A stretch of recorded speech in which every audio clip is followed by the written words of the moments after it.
Life Management Science Labs would like to acknowledge that we live and produce this podcast on the traditional lands of the Wurundjeri people. We'd also like to acknowledge the traditional owners of the lands of our listeners and our international colleagues. We'd like to pay our respects to the elders past, present, and emerging.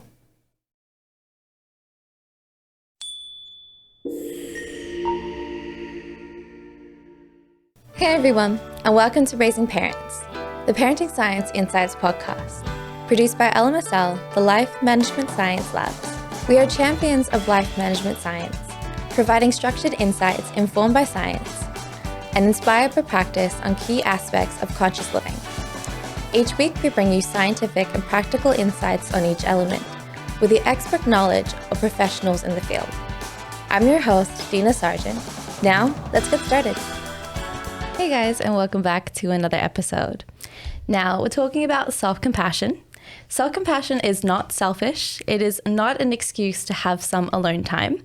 It is often a misunderstood part of health and well-being, especially in the eyes of parenting.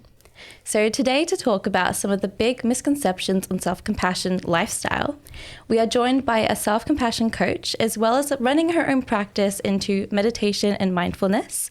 Welcome, Beth Milner. Thank you so much for joining me today, Beth. Thank you for having me. It is so good to actually talk about mindfulness and being self-compassionate. And I mean, we're talking about misconceptions in self-compassion, and a lot of people say that it is being selfish. It is sort of putting your own needs amongst others. It is taking time for yourself, which is, I think people see it as being selfish. People see it as being, choosing yourself over other people.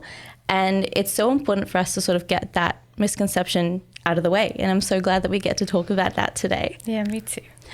So talk about a little bit more about your coaching as what you do, talking about self-compassion, also your guide into meditation and mindfulness. So how did you really get started into practicing that on your own? I began my meditation practice in my late teens, actually, but it didn't stick at that point. Yeah. Which one of the reasons it didn't stick was because I had such a mean inner critic, which ties in very nicely with self-compassion. However, I didn't really learn about self-compassion for another 10 years or so, on top of from being in my late teens.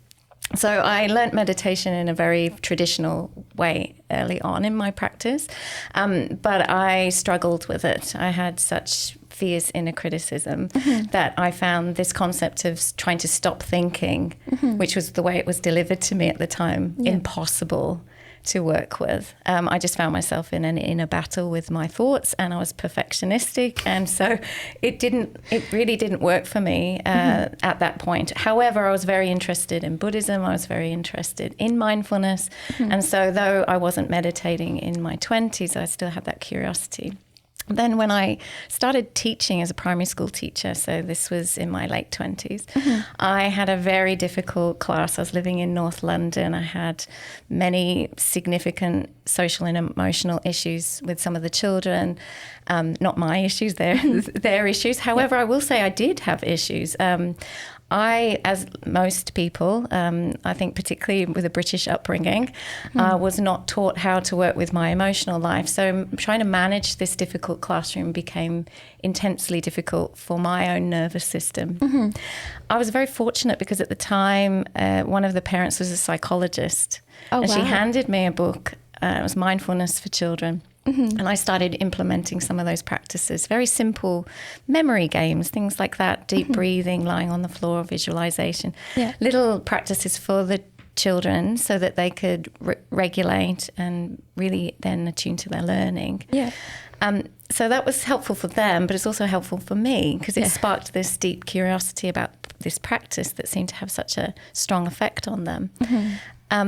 It also came at a time where I was having my own personal problems. And as I said before, I didn't have a toolkit on how to work with my emotional life.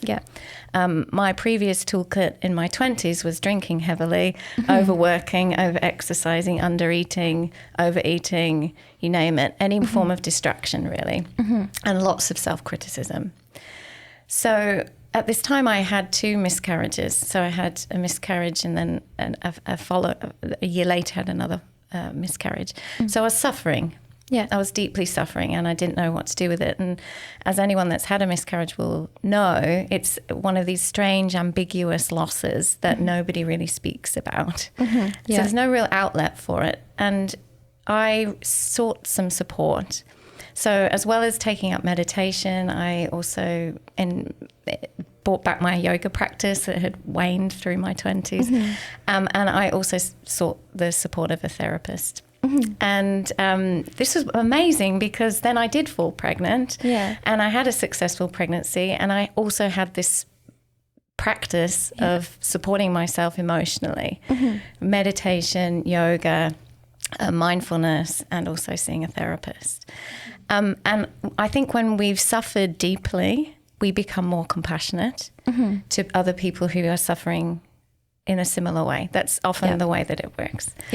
And so as I sought and developed these practices, I wanted to share them. I felt a deep compulsion to be able to share these practices that had helped me so much with other people. And it also really supported me through my child-rearing journey, early child-rearing journey. Child-rearing's a funny word, but early parenting journey. I needed to know how to settle and soothe myself, and therefore I could settle and soothe my children. So it's been really amazing to develop my own practice alongside sharing this and learning through working with other people who also, need this kind of support and these tools. Yeah, no, it's interesting that you're talking about the lack of emotion, sort of being able to express emotion, because I feel like that's such a generational thing. Like a lot of generations just don't know how to express emotions, especially no matter what, no matter where you grew up. I think a lot of the parents don't really share emotions, which don't really teach kids to share emotions, and it sort of just builds up for generations where we're not able to understand our emotions. We know what our duty is, we know what we're supposed to do, but we don't know what we want to do. And I feel like that's such an element to focus on in self-compassion as well, where you're sort of understanding what you want and what you need, and sort of taking away what is expected of you, especially no matter what ages or what stages you are in life. I feel like we sort of get lost in what we're expected to achieve by the time we're 20, what we're expected to achieve by the time we're 30, and we get lost in that. Rather than seeing, okay, everyone's by themselves, everyone just has their own little journey. There are people who are still single in their 30s or are still figuring life out in their 30s, and that's an okay scenario, but we sort of take it as face value, being like, okay, they're just behind, they're far behind, they're not ready for, there's something wrong with them, there's something that we're not really accepting. And it's a really sad for this day and age where we're still sort of having those expectations, no matter how far we've grown. I think we're still behind in terms of managing what we want and what we need, especially when it comes to self-compassion and meditation. I will admit, I will have tried meditation in the past, and similar to you, I've lacked that sort of way of just letting things be and just relaxing and just taking time for things, because I like the hustle and bustle of life, and it's really hard for me to just sort of settle down and just breathe in, breathe out for a few minutes, where I could be thinking about, I could be doing work at this time, or I could be doing something else at this time. So there's that huge lack of finding the need for it in life. And I think it's so good to be able to talk about how to find that need and how to find why it's important, and including talking about some of the misconceptions that we sort of get when it comes to self-compassion. Like, it's so hard to have the time for it as well. Like, you can't find the time to be self-compassionate when you've got laundry piling up, where it's like baskets of laundry around the house, and that's what you could be doing when you're, I'm going to go get my nails done for a few minutes. So that could be a time well spent doing something else. So I'm so glad that we get to talk about that today and to sort of dive into it. But before we do, we love to start off with a little icebreaker, just to sort of get to know you a little bit more before we get to talk about the topic. So just to share the first thing that sort of comes to your mind when I ask you these different questions. So the first one is a favorite book of yours. The favorite book. that comes to mind is a book called Eternal Echoes by John O'Donohue. Okay. He's a theologian. He's since passed, but he's a theologian, he's a poet, and he's a philosopher. And this book, its subheading is The Hunger to Belong, or Exploring Our Hunger to Belong. And it's just the most exquisite, thoughtful, spiritual book that has been an amazing support to me, and actually I find these kind of books that are like guides or lights that sort of lead a path for you. And funnily enough, that book arrived to me because I'd read some beautiful quote that somebody had posted and bought the book. And it arrived when I was still breastfeeding my son. Yeah. And so I'd read it when he was napping. And it was in fact that book that then led me on to many other books that made me just think I have to train to teach meditation. Wow. I have to teach people how to be more attuned to their inner life. Yeah, it's so amazing how you can get that from just reading a book and sort of figuring out that that's what you're meant to do. You don't hear that a lot of these days. You hear, okay, I see a movie and I want to just sort of reenact that, but then to get it from a book is a completely different understanding, I think, to what we see and how we see the world and how we see society as well. I think we learn a lot from books, a lot more than movies, so much more than we think, I think. Yeah, and I think particularly when the language is sort of poetic, it reaches us at a different level. Yeah. I think poetry has a very different understanding to our way, to our minds than what we are able to say. I think it just speaks volumes for what we're trying to speak just a sentence for. So the next one is a favorite movie of yours. The favorite movie would be Cruella. I don't know if you've seen that. Yes. I watched it with my daughter and it just brought us both so much joy. Yeah. She's probably a bit young for it. She's only 9. But she's very mature because there's some dark themes in it. But Cruella's just this fascinating character played by, what's her name? Emma Stone? Emma Stone. Yeah, Emma Stone. It's got Emma Thompson in it as well.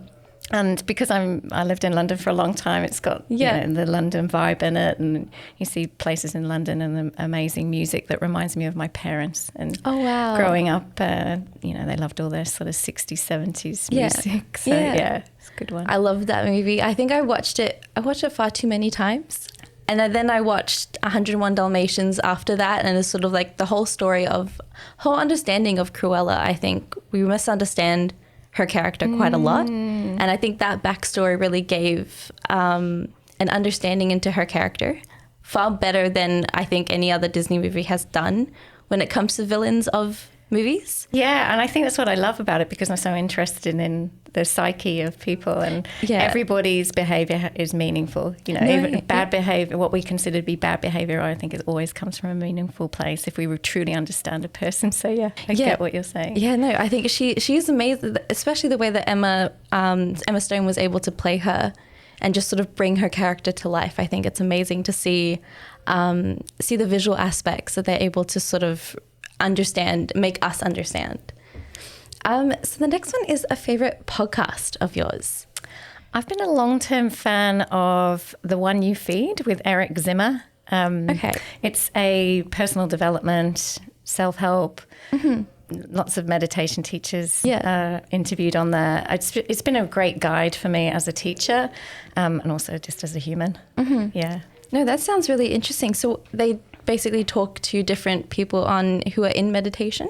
Who teach meditation or in any kind of personal development arena. Oh, wow. Yeah.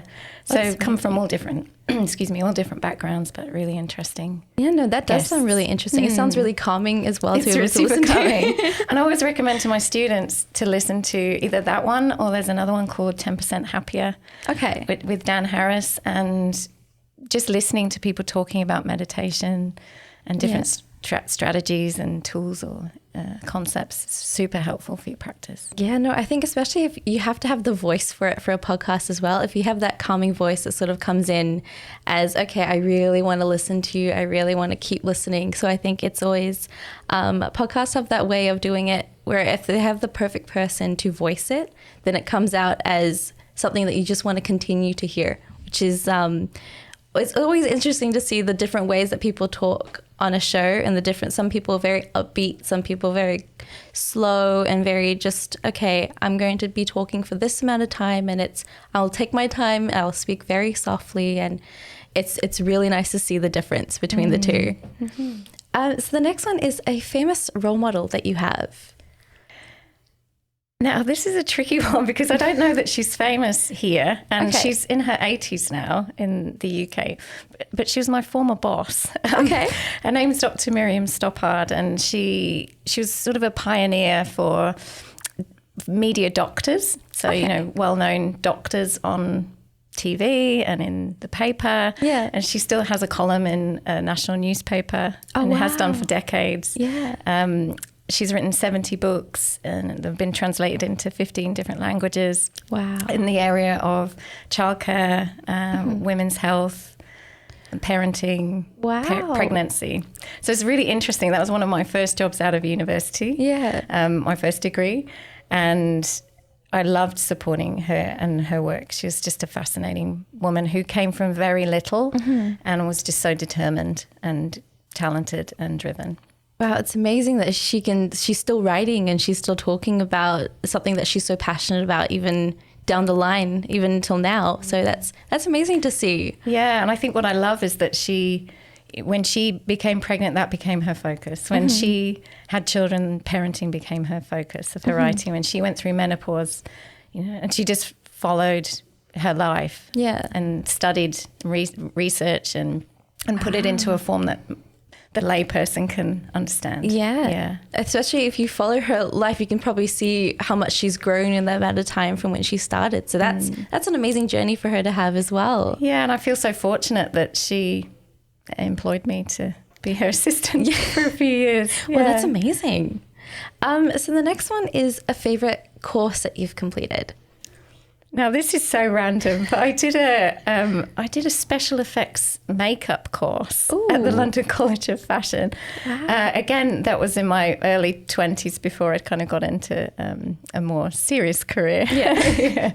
I was just playing around, and it was really fun. And I met someone that did special effects for Harry Potter, and it was really interesting and creative, just a nice creative outlet.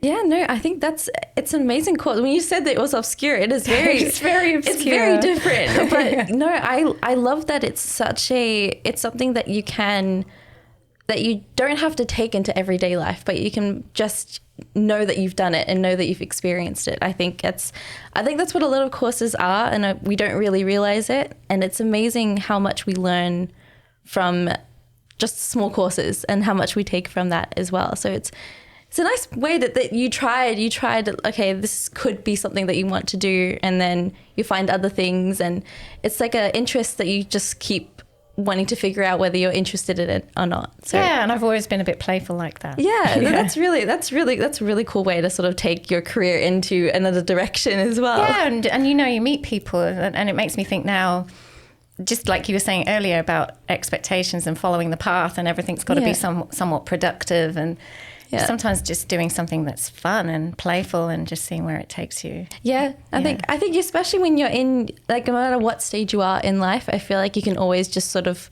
try again. You can always just have, okay, you want to change careers, go change the career and find out what you want, or study something and find out what you want to do. Yeah. And a lot of places, I think, are very fortunate to be able to keep changing and figuring out what you want to do. So, and that leads us in really well to our interview questions for today. Now, in the aspects of parenting, everyone has a very different definition as to what parenting is to them. So how would you personally describe what parenting is? I like the word raising children, because I consider as a parent, it's our role to allow them to grow. And to create the conditions that will allow them to grow in the best way possible. We're not going to get that perfectly right, of course. Yeah. But we have this intention of tending to their emotional needs, tending to their psychological needs, tending to their learning needs and spiritual needs, and just being aware and present and just creating the space for them to be who they really are. And I think that this varies from this idea that we have to give kids things and we have to make them something. I think we just make the space and allow them to grow and just tend to the needs as they arise. That's an amazing, I think that's such an interesting answer, especially when it comes to, like, we hear a lot of people come onto the show and they talk about, it's about us being a mentor. It's about us sharing our own experiences and making sure they don't make the same mistakes and the same misadventures that each of us had, and trying to have that place for them to grow. But I love the idea of just, we don't have to keep giving them things. We don't have to keep putting a career down their throat, putting an idea into their head. It's more like, okay, there's a space for you to create something that you want to create. What would you like to create? And just giving them that time to really figure out what they want instead of what we want for them. And I think that's such a different way of parenting to the way that that it used to be, that it used to look like, where, okay, there's an idea that parents tell the child what to expect, tell the child what they are wanting for them, what they are wanting them to be, what things they're wanting them to do, what interests, what hobbies, and forcing so many different, I think, extracurricular activities down their throat. And that still happens to some extent, but I think it's definitely different in a way of us sort of understanding that a child has to be a child and figure out what they want, not what we are wanting them to be. And then we nurture what they want. Yes. As best we can. And that's sort of the other side of it, is like, I think our children raise us. I think our children force us to grow. Yes. And it's our resistance to that growth and the resistance to sometimes the things that they bring up for us that we haven't resolved or we haven't healed, or that are very triggering for us. They're gifting us an opportunity to grow. Yeah. And I'm sort of weaving this together with what you were saying before about, we can always do something new. We can always learn something new, get curious about a different topic. Yeah. Because we are growing. And so we grow with our children, and our children, oh my goodness, they will challenge us. And if we're not up to it, we are going to be, we're going to find parenting really difficult. Yeah. So what do you think that expectant parents are needing to be aware of when they're going into that early journey of parenthood, and sort of what to expect from them? I'm hesitant to say it's going to be messy. Yeah. And I think it's helpful. It's such a beautiful experience to see this newborn baby, and all being well, the baby's well, and you see this beautiful baby, and before that, it's growing inside of you, and it's a fascinating experience. I certainly found it a fascinating experience. And then we're going to find that we're out of our depth. We don't know what we're doing. And we can't control them. We can't control everything about the way that they're going to respond to situations, to whether, even just understanding whether they're hungry or what it is that they need. Yeah.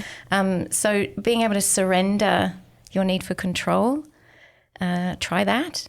And if you can, practice mindfulness before you have children. It would be a really helpful thing to have some knowledge of before you have your children.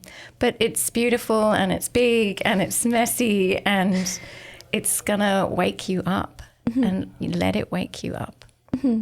I think especially when you're talking about, a little earlier, we were talking about it sort of will bring up previous traumas for you, or bring up, I think that's a lot of, and I hear that a lot. I've got a couple of friends who went through pregnancy and who have kids now, and they're like, there's so much more worry than I ever thought that I would expect from when I had them, from like the minute that they came into my life, the minute that I'm responsible for them. There's so much trauma that brought up where it's like, I'm scared that I will mess this up. I'm scared that I will put on the same trauma that I was brought with, and sort of pass that down to them, and what kind of habits I want them to pick up, and what kind of way, like the whole idea of gentle parenting, I think is a big it's not just a trend now. I feel like it's a lifestyle that a lot of people are just trying to implement in order to make sure their child is emotionally stable. And I think that's what a lot of generations before us even forgot about. I don't think they had an understanding as to what emotional stability was. We had, like, I think we spoke about that earlier, we had that whole understanding of we're just going to be doing what we're supposed to be doing, and that's the way that things are supposed to go, and that's what we're supposed to do, and there's all those expectations that are put up on us. So we're talking about bringing up traumas, making sure that there was no expectation put on this child, but also making sure they know that they have to build their life. And it's like a lot of my friends who are having kids or who are in now, they're just starting school, they're like, how do I balance the idea of them being them while also making sure they understand rules, they understand the fact that this is how society is run. Like, we don't go biting kids in order to get attention. That's not something that the way that we're supposed to be acting or behaving. And there's that whole idea of wanting to be gentle while also wanting to be a disciplinarian and making sure they're not doing anything wrong and not letting that habit continue. So it's a big thing. It's a huge thing. And I mean, I'd say being conscious, and that's why I was touching on being mindful. So paying more attention, or curious parenting, conscious, curious parenting. So just becoming really sensitive to what you're noticing inside of yourself. So how is this affecting me? What kind of thoughts am I having? What's this experience that I'm having? What kind of emotion is this bringing up for me? Before we then spring into trying to manipulate the child's behavior. They're expressing something that's necessary for them. So we want to be respectful of that. Yeah. And I think this all ties in with this idea of self-compassion, because the most important thing when we're self-compassionate is that we're curious. Curious overrides our tendency to be judgmental, to go, that's bad and that's good, and my child's bad for doing that, and I'm bad. And mainly, this is because we are judging ourselves all the time. Yeah. And that then gets squeezed out of us and then put upon our children. Yes. So without being curious about how we're relating to ourselves, we're going to find it harder to notice how we're relating to our children. Yeah. And that's why self-compassion, the idea that self-compassion is selfish, is kind of ludicrous to me. What you're doing through being self-compassionate is to notice when you are struggling. So you get curious about when you are struggling, when you are suffering. And that sounds so simple, but yet most of us kind of clang about in a state of being uncomfortable. Yeah. And we don't necessarily realize that we're having a hard time. So we have to catch that. And then we can respond to ourselves with kindness. We're wanting to then tend to our difficult emotion, our difficult experience with kindness. Yeah. And we're also wanting to recognize that this is a common human experience, that other people have this too. And then that just softens us. Yeah. So that then we can see our child with more compassion also. Yeah, and it's really interesting. Like, we're talking about self-compassion. How would you go ahead and define what the idea of being self-compassionate to yourself is? So simple, but yet so hard to do. Yeah. The concept of self-compassion is, in essence, treating oneself with the grace, respect, kindness, care, love that you would treat someone that you care about. If we just listen to that phrase again, it's kind of crazy because we find it so hard to treat ourselves with the kindness, care, respect, encouragement that we would treat somebody else. So we're really wanting just to treat ourselves with that, with respect, and give ourselves a break and be on our own side, particularly when we're having a hard time. So when we're having a hard time, we're often thinking, so the situation is bad and life is, it's going to throw some difficult situations at you. Yes. That's just the way things are. So there's an acceptance of that.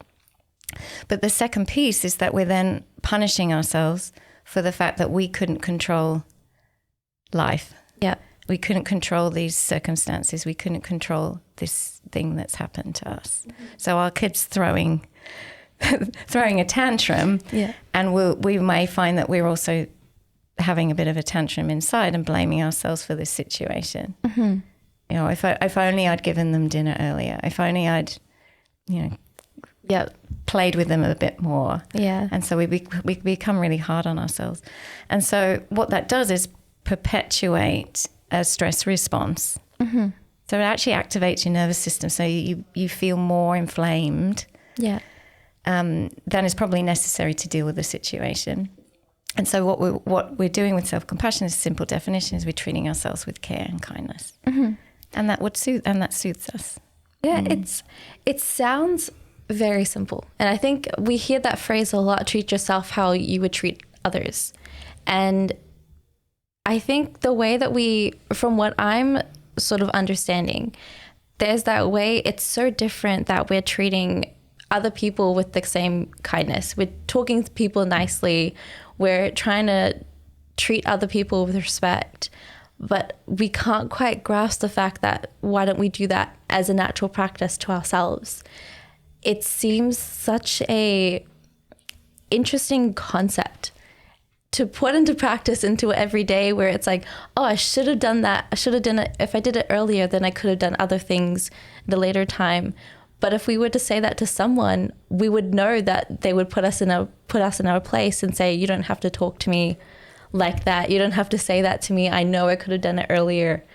And it's like we have that inner conscious to know not to treat people like that. But why do we treat ourselves in that same way, where it's like we treat ourselves harshly? We treat ourselves with not taking that time to really understand. And maybe it's that understanding of that this is what our duty is, what our responsibility is, and what doesn't get done. Like I think I spoke a little earlier on another episode where we talk about to-do lists and having that to-do list. And if we don't get that 5 things done, we feel like we failed on that day, because it's like, oh, okay, I didn't do that. That means I couldn't do the next thing that I need to do tomorrow, which means I have to do some of those stuff tomorrow. And it's just 5 things. I could have done those 5 things very quickly, but I didn't. And it's like, oh, put laundry away, and I didn't do that. And it sounds so simple, but it isn't. And we're taking out the emotional factor to it, where it's like, okay, maybe I wasn't emotionally able to put it away, or maybe I just wasn't there in the right headspace to be able to put it away. And we get so angry at ourselves, where it's like, okay, that to-do list, and that's why I hate to-do lists.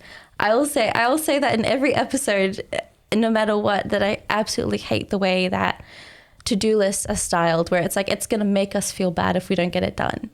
It's going to make us feel like we're not doing enough if we don't get those 5 things done. And it's really frustrating to see that there are so many people who thrive on to-do lists, because it's like, okay, yes, you thrive on it. You're getting all that stuff done, but are you okay doing it? And we get lost in that. We sort of separate what the list says and what we want to do. Like, oh, maybe, but did you sort of take a step back and just, I don't know, maybe make a cup of tea to just listen to the radio, or listen to some music while you're getting things done, or just focus on getting those 5 things done, and you're not able to really enjoy the day? Like, did you go out for a walk? Was that something on your list, to be able to have that, the amount of fresh air that you're supposed to have? And we get sidetracked in that quite often, where it's like what we're meant to do and what our body is really telling us to do. Yeah, I mean, there's such a focus on being productive and being perfect. Yeah. And we truly believe that we can be perfect. I think that's partly the problem. And like, if we think about that moment where we've not quite got the to-do list done, and we listen inside our heads, or we look inside our heads, and we have this image of the person who would have got it all done, and we're just not them. And that's what creates this suffering, this sort of resistance to self. I'm a bad person.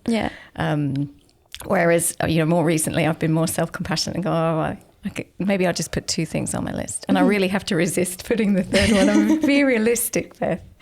You know, that in itself is being self-compassionate. I'm like thinking about my future self and wanting to look after her so she's not beating me up later on. That's a good way of thinking about it. Thinking about how would the future self really recognize that, and would it be positive, would it be negative outcome for that? And I think we lose sight of that quite often. We're thinking in the moment, oh, we can get those 10 things done on the list, when we know that realistically we can't really get those things done because there's so many other things that we need to do that's not on the list. And especially when you're a parent. Yes. No, the parent thing will throw you off quite a lot. Always. Always. So how would you go ahead and really put self-compassion in the context of parenting? Well, like I said, parenting is a messy business. Yeah. And on a daily basis, I would say for me and my family, and I'm pretty sure for many in their families. In fact, I did a talk at a school recently. There were over 100 mums there. And I said to them, who had a difficult morning? And they all put their hands up. You know, and sometimes we forget this. And I was talking about self-compassion and saying, we forget that it's difficult for everybody. We have to really remember that in the moment instead of thinking, oh, I bet this person down the road isn't having the same problems with their kids as I am with my kids. And maybe they're not, but they're certainly going to be having some challenges. Yeah. So in the context of parenting, self-compassion is recognizing that parenting is hard. It's an acceptance, an acknowledgement that parenting is going to bring up some big emotions for you. Yeah. It's going to make your plate full at times. It's going to throw your plans off. Yeah. You know, when your kids don't want to go to the thing that you want to take them to, or they're not playing ball and getting their shoes on in the morning. There's all sorts of stumbling blocks that are going to be part of your journey as a parent. And so self-compassion being able to be with yourself, connected to yourself and kind to yourself when you are suffering. It's perfect for parenting. Yeah. We really need it. It's I'd say it's my number one practice as a parent, to just interrupt that pattern of beating myself up or getting overinflamed with my kids, and just reminding myself that, you know, everybody has a difficult time. And can I be kind to myself in this moment? What do I need? And the most self-compassionate question is to ask yourself, what do I need right now? Wow, it's amazing just how simple that question can be and how simple it can seem, but it will bring up so many different emotions alongside that. So why do you think that self-compassion is really needed in parenting and sort of implemented into a parent's everyday life? I think it's really important because we can get so dysregulated. So when our children are kicking off, when we're running late for work and we've got an emotional disaster in the backseat, we are going to find that our body, our nervous system is dysregulated. If our children, and so I'm kind of also talking about why it's not selfish in my answer here. If our children observe us losing it regularly, they are learning the same thing, the same ways of responding to stress as we model to them. Okay. So this is why I just cannot, I can't swallow the idea that it's selfish. It's just implicitly necessary in parenting, because we want to model to our children, how am I going to be kind to myself? How am I going to move through this emotional challenge in a way that's healthy, skillful, and that allows me to still be supportive of myself? Yeah. How can I get my needs met in a safe, supportive, healthy way? And so we are not only supporting ourselves through doing it, so regulating our nervous system. So we know that the practice of self-compassion often includes physical touch, So for some people, this is a bit sickly, but you might place your hands on your heart, and it really soothes the system. It can really soothe the system, and it elicits what's called the mammalian caregiving system. Okay. So we are mammals. Yeah. And we forget that. We forget that we're animals. We don't like the idea of it. But when a child is upset, or when a baby ape is upset, and the mother might cradle the baby. And so that elicits this kind of relaxed response. It helps to release oxytocin into the system. So if your body is elevated, if your stress levels are high, and you just place your hand somewhere on your body. So for many people, it's their heart, and they take a deep breath. I like to just squeeze my arms as a gesture of comfort. Yeah. Taking some deep breaths. This can just help regulate your nervous system. Okay. So when we're having a stress response, particularly in relation with our children, we will have this physical experience of maybe an elevated heart rate, tension, and some discomfort in the torso. So emotional spots where we're often feeling tension or discomfort would be in the throat, the chest, or the belly. Okay. Solar plexus. So it's just through the torso. Yeah. So this can feel very, very uncomfortable. So giving yourself some kind of comforting touch, taking some deep breaths, maybe even moving the body in a way that helps to release some of that physical tension, can just help you drop down a few levels on the stress scale. Also, when we're having that stress response, our thoughts reflect our state. Okay. So there's this phrase, story follows state. We often try to change our thinking, but when our body is in a dysregulated state, or if it's in a hyperarousal state, it's quite difficult to do that. So even when I'm teaching meditation, I talk about relax the body to calm the mind. So work with your body before you work with your mind. But the thoughts that you're likely to be having may be self-critical, and they may be shaming and blaming. And they're trying to protect you. It's so interesting because we're in a threat defense response. We've perceived that our child potentially is a threat to us. And so we may be going into sort of seeing them as an enemy. Yeah. And we may be having critical thoughts about them. At the same time, we may be having critical thoughts about ourselves. So we have this physiological response, and then we have this mental response too. And so practicing self-compassion will help to just bring down the level of stress. And as the state of the body changes, the types of thinking we have may change. Now, that's going to help us in relationship with our children, because we may then move into a way of thinking about our children that is less defensive or aggressive. And we can see the situation with greater perspective. We're like, okay, this is hard right now. Yeah. Because in that state, the other thing we do is we jump to the future, like, oh, my child's going to be the most awful teenager. Or, they're never going to get a job because they can't even put their shoes on and pack their school bag. Yeah. And it's this crazy kind of thinking, and it's illogical. But that's how the mind works when we're under stress, when we're having what we sometimes call a stress response, fight, flight, or freeze response. Yeah. So self-compassion in the context of parenting is so helpful because it can help bring our system back to a state of being regulated. Okay. Just like if, I think you said something earlier about how we wouldn't talk to someone that we care about in the way that we talk to ourselves. Yeah. It's like if your kid's kicking off and doesn't want to leave the house, and you're trying to get to an important meeting, and you're getting really fretting with them. Yeah. We really need to fret with them. And your friend comes in and goes, oh, you're such a shitty parent. And she's going to be a disaster as a teenager. Yeah. You just wouldn't. How helpful would that be to you? No. So now you've got this additional stressor of your own inner critic. Yeah. But if you think of it as an external voice, it has the same effect. So it's like just adding an extra stressor in there. Yeah.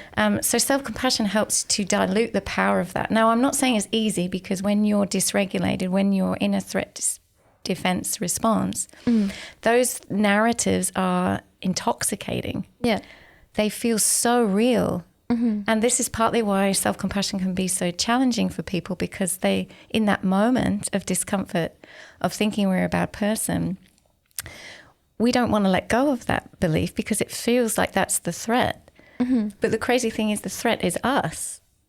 Oh, so it's our own self. Our own inadequacy becomes a threat. Okay. So, like if I become a problem, I'm not able to deal with this situation. Yeah. You're incapable. You're okay. So again, if you take it to, okay, you've got your daughter on the couch and she's not playing ball, she's getting really grumpy with you and doesn't want to come along to, in the car with you, and you're screaming your head off. And then you've got this inner voice of saying and think of it as an external voice, as you're a terrible person. Yeah. And you're going to be late for that meeting, and you're always late for that meeting. It's almost, the threat is my incompetent self, as well as this inner critic, as well as this child who's seemingly causing all the problems. Yeah.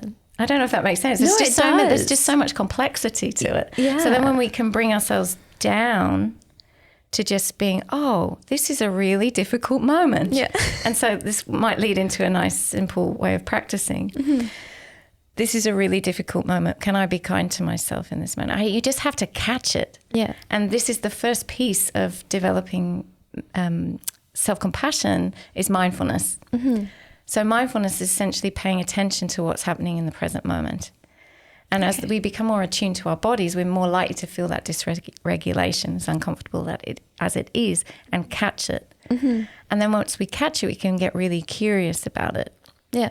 Curiosity, as I said before, alleviates the judgment. Yes. So we cannot be curious and unkind at the same time. No, that's one of my true. favorite quotes. Yeah. We cannot be curious and unkind at the same time. They counteract each other. Yeah. Yeah. So then we're leaning into the experience. Wow. No, it's a really amazing way of thinking about it, especially when in terms of, I think you were talking about earlier, we're trying to teach a child how to be kind to yourself. And you're talking about teenagers and the amount of stress that they go under. If they don't know how to handle that kind of pressure without being kind to themselves, that's also going to be a job that you missed out on being able to teach them how to do it. And that's going to pass on. And it's going to be and then you end up thinking, oh, they're not going to be able to do anything in life. And then it'll be something more on you, because that's not something that you could have done earlier to teach them, okay, if I'm not kind to myself, they're not going to see me being kind to myself. They're going to see me break down as an emotional wreck just because I'm not able to understand that that's not the reality, that the reality is more than what I can handle at that moment. And that child's going to be seeing that as something that's a normal way of going about life, and sort of understanding that, okay, I'm not able to handle this. I'm just still not going to be able to do any of it at all, or I have to persevere through the amount of things that I'm just not able to do and get things done, rather than listening to yourself and saying, okay, this is what I can get done today. This is what I can get done tomorrow, and sort of stretch out the workload so that they're emotionally stable in order to complete the task at all. And it's amazing, because I had this conversation with my mum a little while ago when we were having a discussion on sort of being emotionally stable and being that, because she's learning how to be self-compassionate, and she's learning now, and it's not something that we learnt as a kid, because it's not something she knew about, and she had no idea what being self-compassionate meant, what sort of meditation and just being mindful of every task that you're doing. And it's something she's learning now. And it's like, and we had that conversation, she was just like, if I had learnt this a little bit earlier, if I had learnt this throughout your childhood, she brought it onto herself to say, maybe my sister wouldn't have anxiety, or maybe there wouldn't be a lot more stress on you to figure out where you wanted to go. And I'm like, you can't change the past. You can't go back and say you wish you could have done that, because it's not something that you're able to do now. And yes, okay, we grew up with anxiety and we grew up anxious and worrying about a lot of things, but it's also, we grew up knowing that's what anxiety is, knowing that's, okay, there are things that could make us anxious, and we have to learn to sort of deal with it and go along with it and try to make the best now, but we're learning it now. And I think that's the important thing, where we're able to have that discussion and just open up and say, this is how I'm feeling and this is the stuff. Because I remember growing up, we have tasks to get done, chores to get done, and we needed to get them done. There was no, I'm not feeling well or I'm not able to do it, because that's what she learned growing up and that's what the previous generation learned. And it's amazing to see how much of an opportunity it is now to really open up and say, am I able to get this task done or get things done? Am I able to also live a life where I actually have hobbies that I want to learn? If I, my sister's really soon taking up roller skating as well. So she's doing that as a, to calm her anxiety down. And that's something that she loves learning to do. So now she's able to implement that into her life. And it's just being self-compassionate, because it's not something she needs to do, but something she wants to do, and sort of separating. So self-compassion, it is sort of separating the needs and the wants and what has to happen compared to what you want to happen and things like that. Self-compassion generally is relating to our needs. Yeah. So because we're suffering, so it's related to suffering. So the word compassion comes from a Latin word which means with suffering. Okay. So compati. Yeah. So the word passion actually means to suffer, which is interesting. And so our understanding of that word is to be with the suffering, with a wish to alleviate it in some way. So in your sister's case, maybe slightly different, but there's something around her need for freedom or her need for play or her need to feel, her self-expression.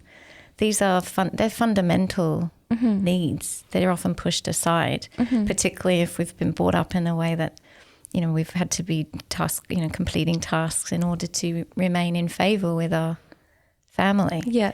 And this is what's so interesting about when we get curious and about our own patterns, why we're resistant to certain emotions, because they may not have been allowed, or they may have been punished, or we're often just unconsciously just repeating these patterns from earlier on in our life. Yeah.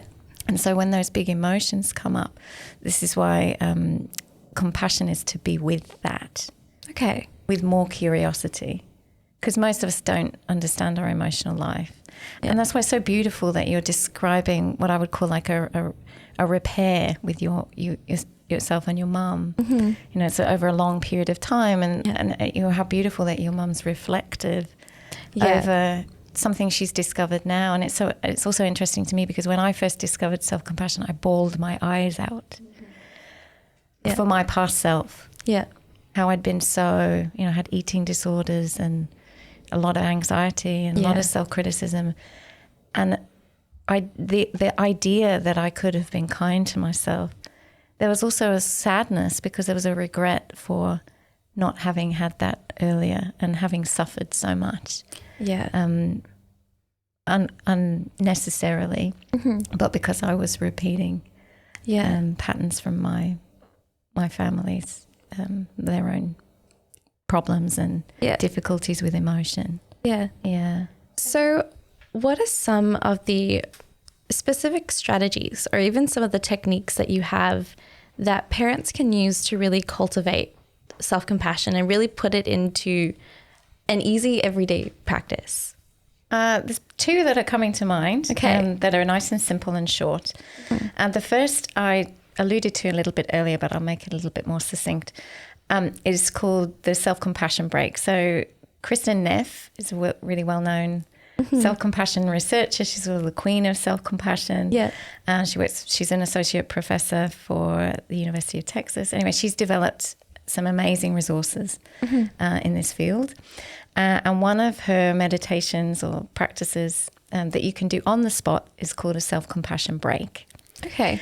And it's a short practice that you can do in just a couple of minutes, or you can, if it's after a storm has passed. So I sometimes think about when things are difficult in parenting, they're like little storms, or the weather's been really squally or hairy, and then we have that moment afterwards to just give ourselves a moment of self-compassion. So the practice is to go through the 3 elements of self-compassion. So the first is to acknowledge that we've had a hard time. So this is the mindfulness piece. And we might do that by placing a hand on the chest or somewhere on the body and just hold ourselves for a moment, taking a breath, and then acknowledging this is a really difficult moment. Everybody, so this is a second part of the practice, or part of self-compassion, is to recognize that common humanity, that everybody suffers, that everybody has a hard time at times. This isn't so sometimes we say that kind of thing to minimize, go, well, that person's got it worse, or, everybody has a hard time sometimes. It's not to do that. It's actually just to help us remain connected. So we take a moment, we acknowledge this is a difficult moment. Everybody has difficult moments. Suffering's a part of life. And then we offer ourselves some kind phrase. So something like, may I be kind to myself in this moment. Or, you're doing the best you can. And what do you really need? And so it's just some kind phrases that could be supportive. Some people like to say their name. So I might say, oh, Beth, this is difficult. Oh, Beth, I really feel for you right now. And it might seem a little bit weird to begin with. It's sort of talking to yourself as if you're somebody else. But just referring to yourself in a kind, gentle way. And that's really it. Just to take a moment, to take some deep breaths, to touch the body in some way. Recognize what's going on. So acknowledge, what am I feeling? And then saying these phrases. So this is difficult. Everybody suffers. May I be kind to myself. If it's hard to do that, it's sometimes helpful to bring in what I call like a compassionate friend into your mind. So somebody I know who would be say some caring things to me right now. What would they say to me right now? And see them in my mind. So that's one little practice, the self-compassion break. Another one that's even more simple. So this is particularly in the context of parenting. So if you feel that there's been a bit of a rupture between yourself and your child, it's called a 1 for me, 1 for you breath. Okay. So you breathe in for yourself. So that's 1 for me. And then breathing out, and then 1 for you.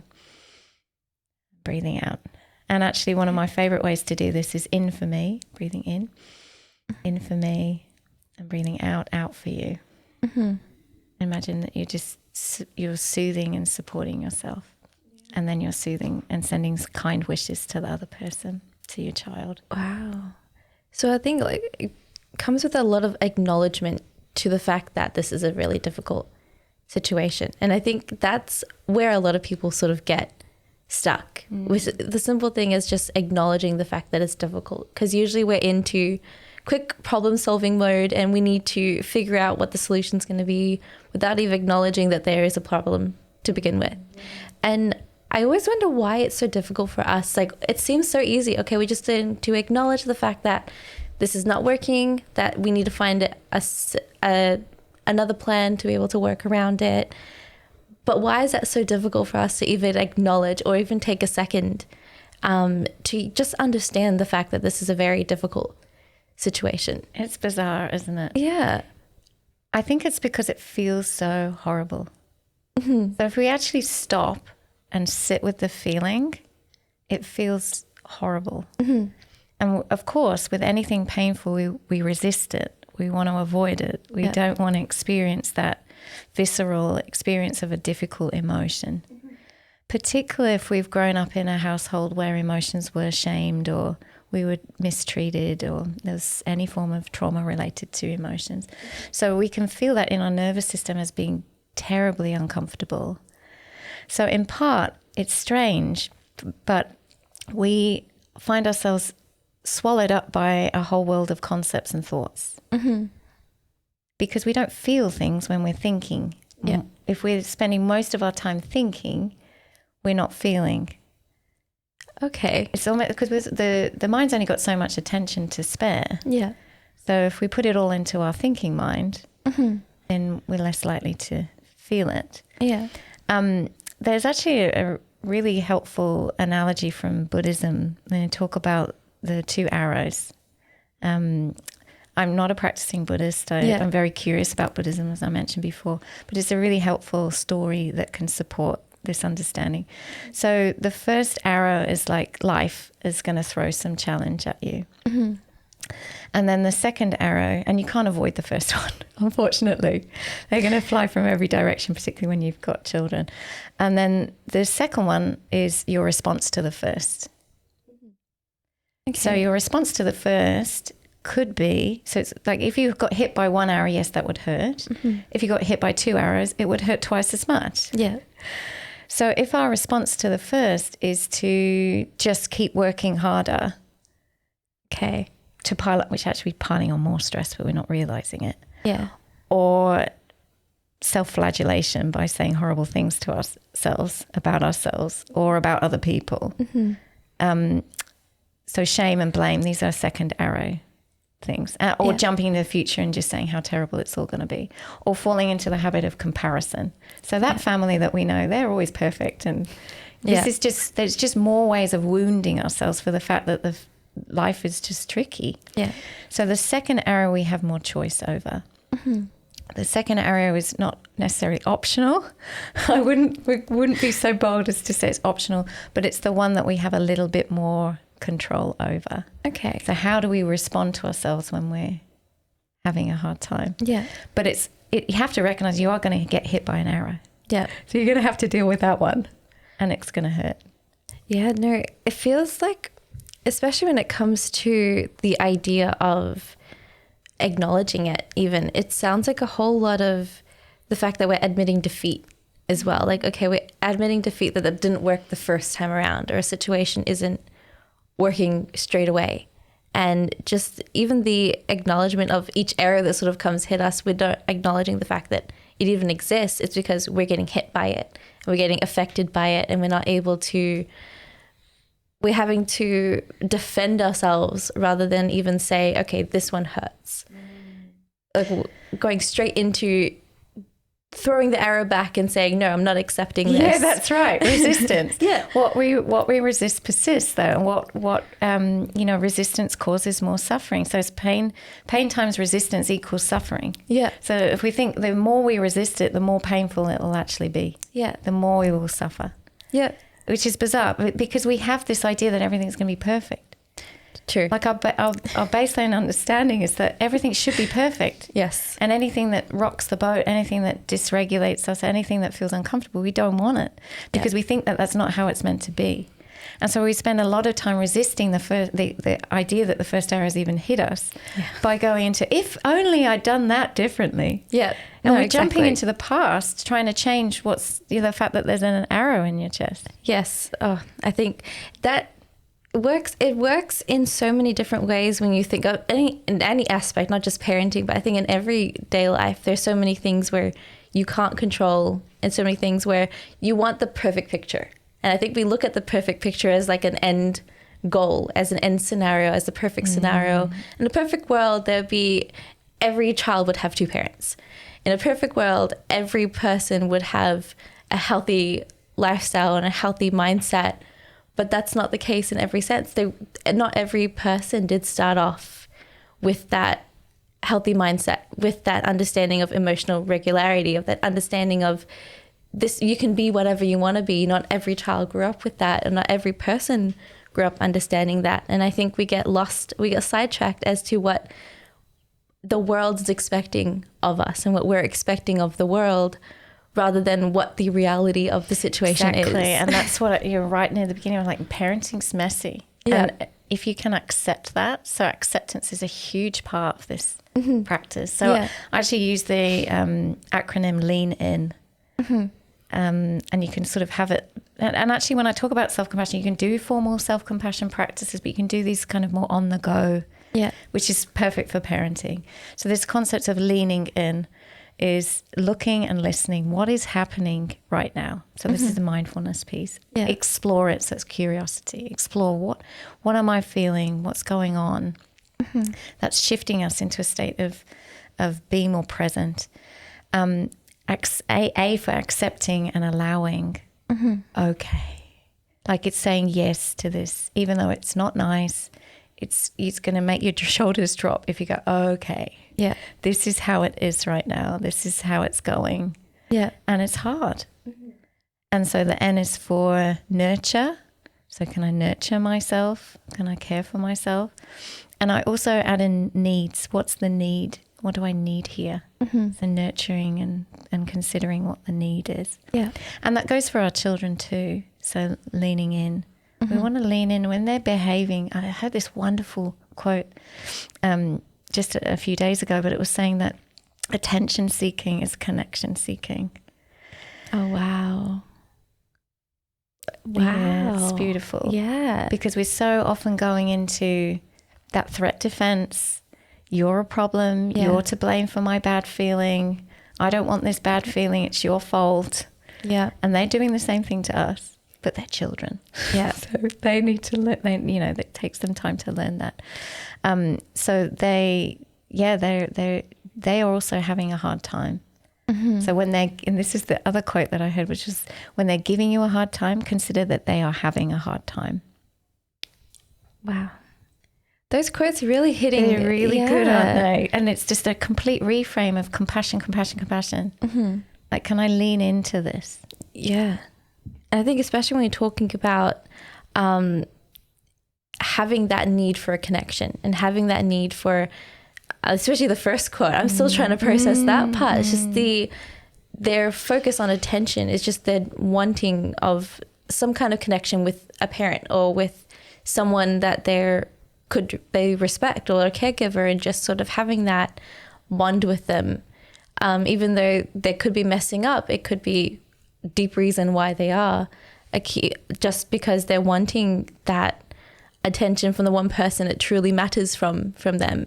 And it's such an amazing way of thinking about it, because I mean, there could be so many other reasons why they're messing up, or they could be messing up in some people's eyes, or getting attention, or messing about, but it has that need for someone to sit down and talk with them, someone to just be there for them. And it shows a lot of the difference if every parent would just talk to their child and things like that. That would be such a very different aspect, I think, to understanding what a child needs and also what a parent would need, and sort of having that.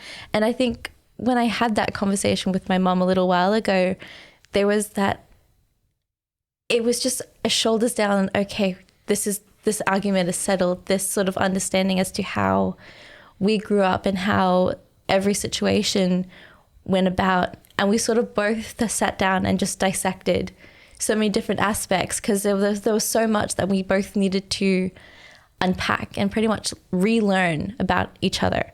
Because as she's opening up to so many different ways of living, it's sort of opening my eyes up to what we wanted to learn. And that need for connection, I think, was a big part, where it's just like the quality time was a big part of it. And that's probably why apparently your love languages really fit in with what you didn't get as a child. And because mine is quality time, it sort of made sense quite a lot, where like, okay, that need for just to spend a little moment where we're not needing anything, where we're not just doing activities, where we just sat down and just sort of spoke for a little bit. And it's nice to be able to have that a need fulfilled now as an adult, where I'm like able to talk to my mom and actually sit down and talk to her, and that need is no longer, it really feels fulfilled, which is so different to how it felt as a child, where that need for attention came about me messing up. And it's so nice to have that talk with her and just sort of realistically look at what kind of expectations she had and we had for each other growing up. Yeah, fascinating. That's fascinating. Because I think a lot of the challenges that parents and children have is that they're put into roles. Mm-hmm. So we see our parents in a role and they see us in a role. Yeah. And we forget that we're just two humans. Yeah. And that being human is, we're all fundamentally flawed. No, exactly. And that's okay. Yeah. And that's okay.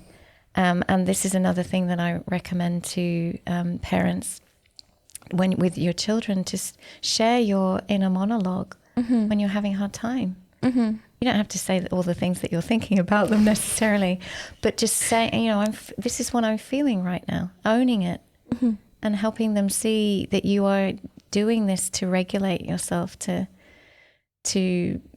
open up a channel of communication with them about your feelings, and that then gives them the opportunity to do the same with you. And certainly as they get older, and particularly teen years, you want to have that channel of open communication. Yeah, the teen years is where it gets tough. I haven't quite got there yet myself. But I remember my teen years. It was tough. Mm.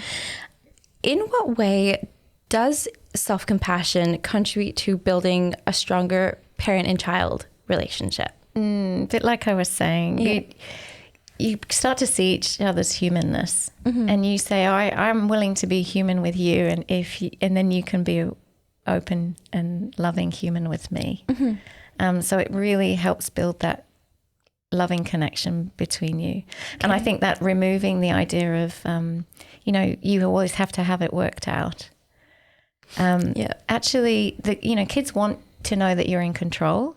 They want to know that you are able to handle situation okay, so that they can feel safe. Mm-hmm. But they also want to see that you're human, because that does give them permission to share their own inner world with you, knowing that that's safe.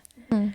And that takes time. Like, I've been practicing for a long time, and I'm much more curious about my emotions, and I'm fascinated by other people and what's happening for them. So I'm not saying that it's a skill that's instantly available to us, but just opening up that curious dialogue about, what are you thinking and what are you feeling and where do you feel it? And it can really help support the bond between parent and child. Seems like the hardest thing, to be able to show that you have it all together, but also admit that you don't have it all together. Because you also, like you're saying, you want a child to feel safe and for them to be vulnerable to you without you really having an emotional breakdown, or knowing that you can contain what they're telling you and sort of understand the fact that for them to know that you are responsible for them and you can take care of them. And whatever their emotional needs are, that they can be met by you, or if there's something that they want to share explicitly to you, that you're able to take it. And it's a really difficult thing to show that you're vulnerable and open up to a child without crossing the boundary of feeling like they're looking after you. Yeah, that is a really interesting concept, that we then use our child as a therapist. Or we expect them to be able to hold our emotional baggage. And there is a differentiation between that and what I'm proposing. Because we have to be somewhat in control. And I think, sometimes when I was thinking about particular examples, and maybe it's helpful to use an illustration of a time where my daughter was triggering me mm-hmm. to a point that I felt that I might say something that I would regret. Mm-hmm. Some of that was starting to leak out. I was trying to suppress it. Yeah. But so there was a point where I realized that I was suppressing the intensity of what I was feeling. Mm-hmm. So that was not good for me. Yeah. But it's also putting me at risk of mirroring something to her that would not be necessarily helpful to our relationship. Yeah. So I said to her, I'm feeling like this is a bit too much for me. Like I need a moment. She's 9, so she's safe to be on her own. Yeah. I'm just going to go and take myself into another room, and I'm going to be back. I want you to know that I love you, and I want to work this out, and I want to support you in the best way I can. So I'm just going to go and take myself into another room, and I'll be back. Now, my daughter is she's an enigma. She's powerful, and I love that about her. Yeah. And I grew up being told I was bossy boots, and I had that squashed out of me. So I'm protective of her ferocity. Yeah. I don't want to take that away from her. I don't think I'd have a stand a chance anyway. But what I find is that when it can feel a little bit like head to head. Yeah. When she doesn't want it, when she's being defiant. And defiance, I'm putting it in quotes to be kind to her, because she's obviously got a need that's not being met. So I took myself into another room, and I did that self-compassion break. So I talked kindly to myself. I took some deep breaths. I like to shake my body out if I've got a lot of restless energy, so shake my body out. And then I imagined being her. So I was thinking about the things she was saying. I was thinking about the way she was feeling. I was thinking about her body language. And I sort of imagined her energy. And I realized her energy was big. And I knew as her parent, I had to match her energy. At least match it, if not be a bit bigger and stronger. Yeah. And so that energy can feel like anger. And many of us are afraid of the emotion of anger, but anger helps us protect ourselves. It helps us get our needs met. It helps us have boundaries, healthy boundaries. We really need anger, but we need our anger to be healthy and not violent, not harmful. So I was feeling into her energy, and I was remembering how much I love her. So because in that moment, as I was saying, when you're in a fight response, you can forget that. Yeah. I've been working with a group of mothers recently, and it's not uncommon. In that moment, you feel like you really dislike them. It's a very unpleasant thought to have as a parent, because you feel guilty for it. So I was remembering that the most important thing about our relationship is to maintain a loving connection. So I was feeling her energy. I'd done my self-compassion practice, and then I met her with this new energy, and I spoke from that energy. And things changed. So we know that we have something called mirror neurons. You may have heard of this. So this is where particularly with your children, your child's nervous system reflects your nervous system. Okay. And it sort of dances between the two. But if your nervous system's regulated, if you're in a state of empowered energy, you feel safe, then they feel safe. Wow. And so something beautiful shifted. Yeah. And then we were able to get on with the rest of the day, and she softened because she felt held by my energy. And then she could express her feelings and what it really was that was the problem, and then we could move through it. Wow. No, that's an amazing example to show that balance of she knowing that you are also feeling frustrated, while also not really knowing all the frustration, and not really you expressing it in a way that a parent wouldn't want a child to hear. So it's nice to see that there is a way that it can be done, and there's an actual approach that it can be done in terms of a child knowing the amount of frustration that you are feeling without knowing so much about it. Knowing I think 2 sentences rather than the whole paragraph as to what you're feeling.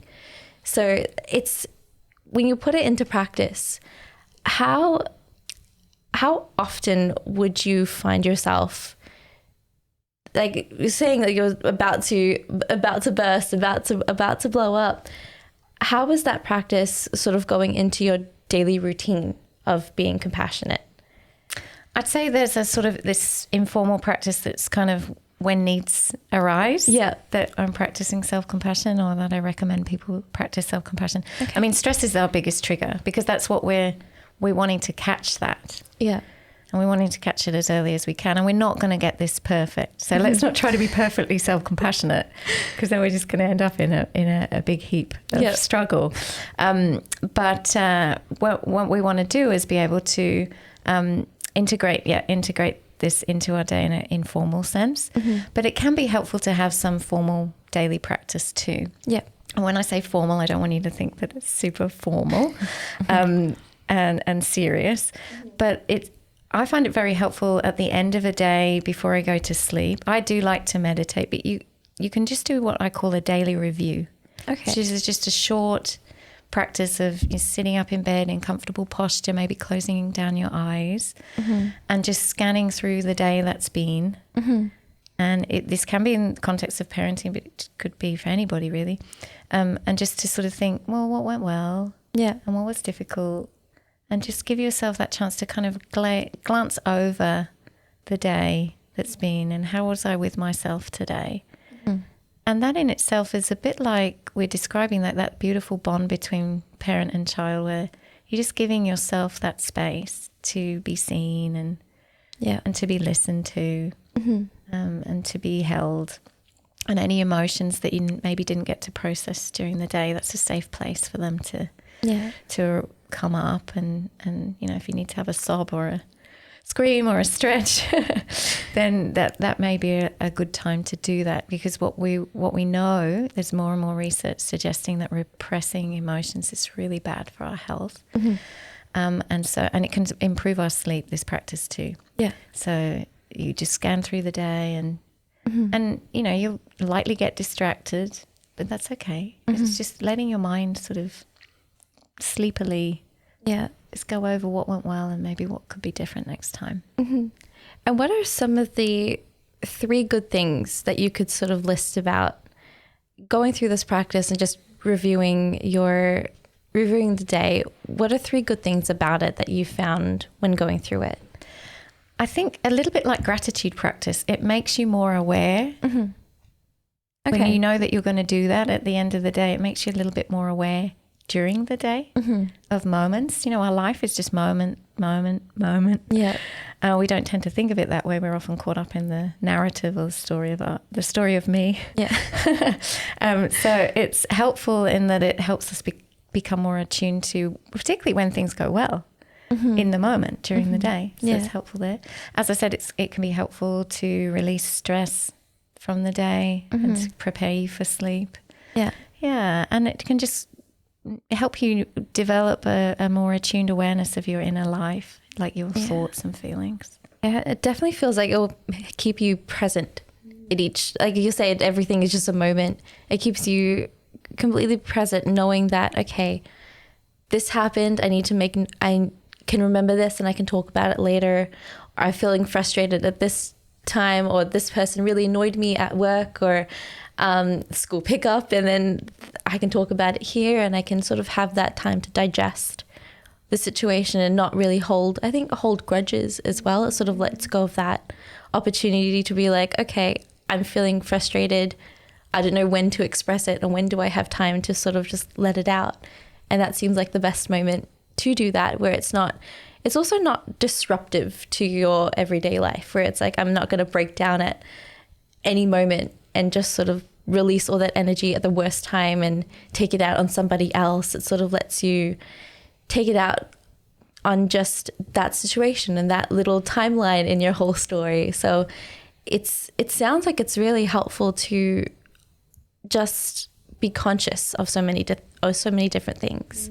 Yeah, and just I like to think of meditation as being a way of befriending yourself. So it's just like sitting with yourself as you would and listen as you would with a friend, and just listening to yourself. So what challenges sort of could arise when you're going through the practice of just a simple review of the day, some challenges that sort of come up with that? It's highly likely that you'll go into, what's on the to-do list for tomorrow, and or getting caught up on something in a less conscious way. So going back and just finding yourself in shame and blame.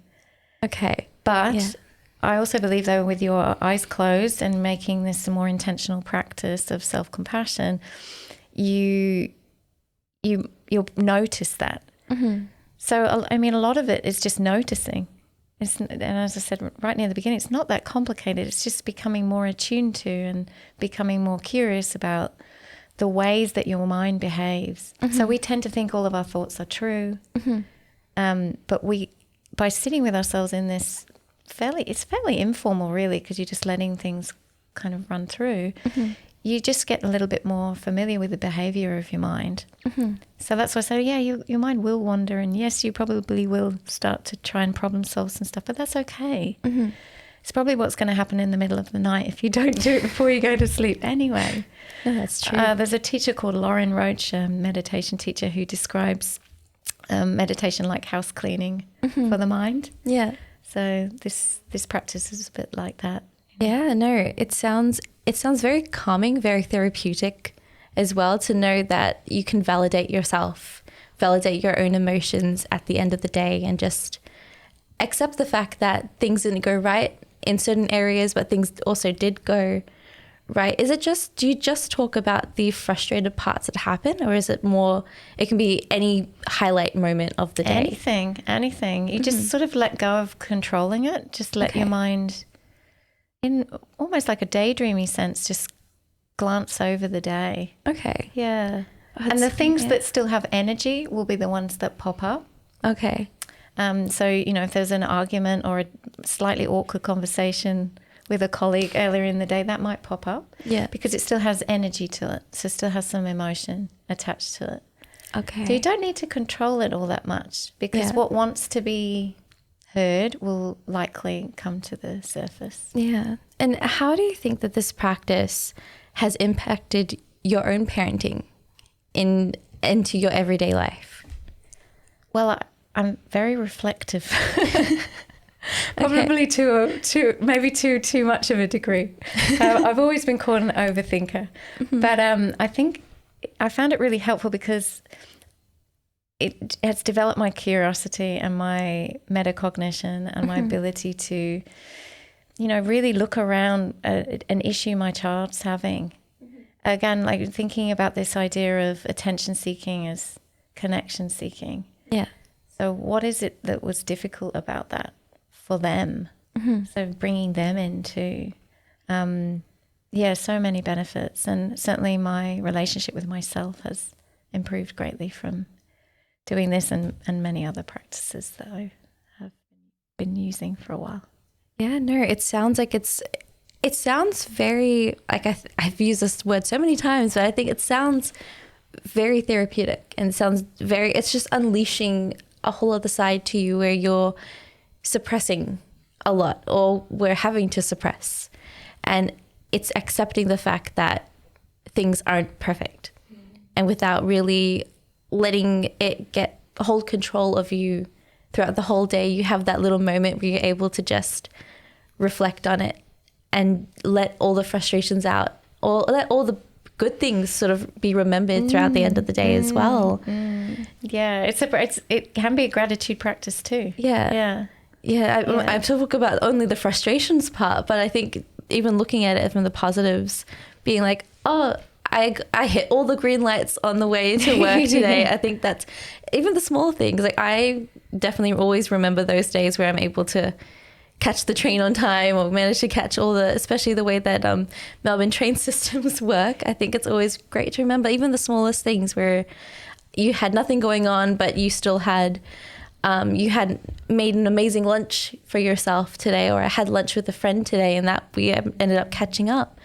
So we forget those small parts. Yeah, we do. We glaze over the good ones. Yeah. I think there's apparently 5 to 1 or something, maybe even more. One negative event.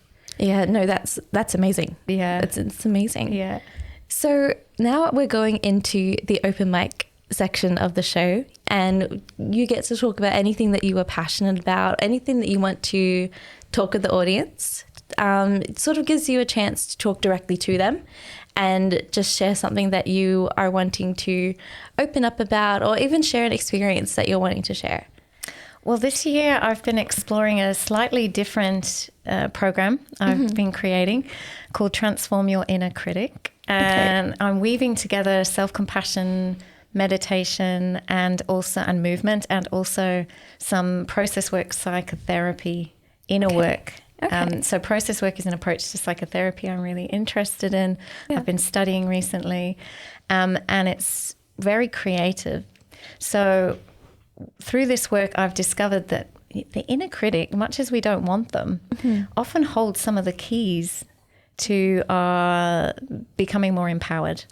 Okay. So sometimes the inner critics are harboring a lot of energy that we're not able to express in our everyday life, particularly for women. And so this program that I've been developing gets women to explore in creative ways their inner critics. So personifying their critics, creating characters out of them, making masks even, doing some role play with them, and starting to harness some of that untapped energy that we may have stored in our inner world, in our inner psyche. So it sounds a bit peculiar, but it's been really interesting. The women that have been on the pilot program have really enjoyed it. No, it sounds amazing, because it feels like you're normalizing the fact that everyone has a critic, everyone has their own critic, and normalizing to a point where it no longer has an effect on you. Where you talk about it so much, so you're like, oh, it's just that person saying that same thing again, and you're realizing that you've heard it 1,000 times before. You don't need to keep hearing it. Well, it's interesting because it has an effect, but the effect that it has when we understand it better, is quite surprising. So it's a little bit like how I was describing my daughter, and how I then went into her energy. So when I had her energy, my energy shifted, because I think I felt like I was being the victim of her power. And then when I began to embody it, everything changed. Like, it just was a big shift in how I then approached the situation. So it's similar when we're working with these inner parts. So our inner critic, if we can embody it, and it does sound, I know it sounds strange, but if we can embody it, instead of letting us being the victim of it, and just the energy of it. We don't have to be mean. We don't have to be hard on anyone. But something about that something about that power or that energy that can really help us, begin to feel more fulfilled. Yeah, it seems like it holds a lot of power as well to suppress self, a suppressed sort of feeling that we are thinking, oh no, we're not allowed to be demanding, because otherwise if we seem demanding, we'll seem like we're too annoying or things like that. Exactly. So it's opening up a lot of healing a lot of hidden wounds as well is a big part, where, especially when you're told the whole bossy idea of being too bossy, because you had the way that you thought is a good idea to go, or just even the simple things. And that's sort of enabling that to be unleashed and understood in a way that you understand it now. So no, it sounds like an amazing new way of thinking and even understanding how life goes and how you own feel. So that sounds like an amazing program. I'm really enjoying creating it. And I've also been offering it, or offering parts of that or aspects of that, to preteen girls. Oh, wow. Yeah. So I started working with some schools with a program I'm calling Being More Me. Yeah. And it's trying to catch that inner critic early. Yeah. And help particularly girls, to harness it. Yeah. And not let it overpower them. Yeah. No, that sounds amazing. So if anyone in the audience who are watching just wanted to sort of get to know that program, or even message you and sort of ask questions that I know I probably have missed, or something in between the lines of that, is there a way that they're able to get into contact with you? Yeah, you can contact me via Instagram, Geelong Meditation Centre. Okay.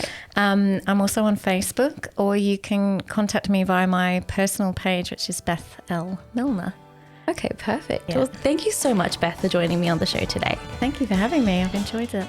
You've been listening to Raising Parents, the Parenting Science Insights podcast, produced by the Parenting Science Labs, a division of LMSL, the Life Management Science Labs.